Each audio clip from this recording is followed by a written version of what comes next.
So now that you've reached this point, you have learned what blues rhythm is all about, the blues form.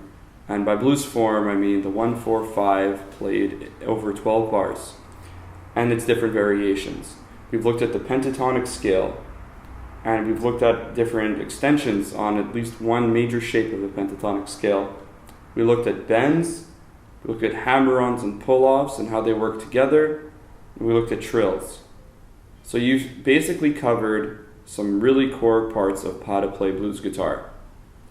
So when I say blues rhythm, what do I mean by that?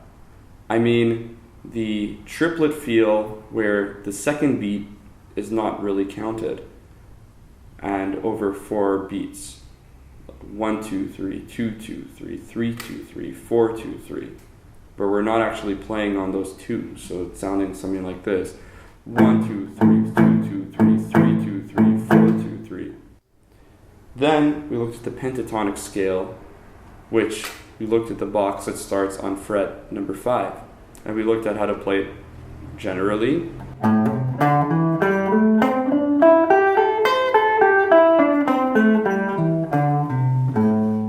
Added in the blues note.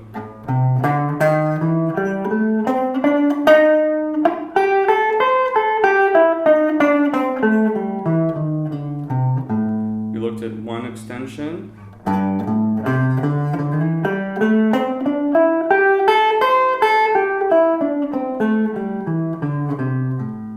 And another extension.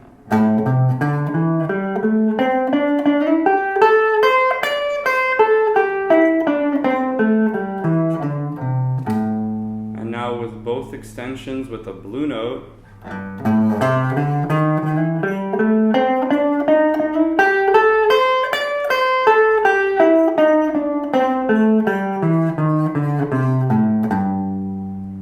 And any variation in between. We then looked at bends. And bends, as we took away from that lesson, one of the key points is that as you're bending upwards or downwards, it's really important that you strengthen your bend down or upwards with another finger, which is usually your middle finger, right? So instead of,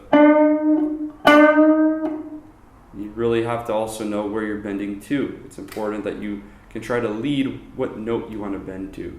So for example, one of the bends that we looked at was, and what was really neat about that one in your practicing is that you're actually bending to the next note that you want to pluck.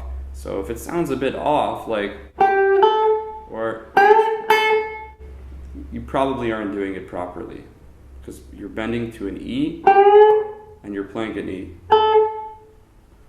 We then looked at hammer-ons and pull-offs, and yes, we did look at them individually, but they really work together, and it's important that they operate together. And we looked at how a pull-off, it's really important to feel the string and to feel the next note that it's going to be pulling off into.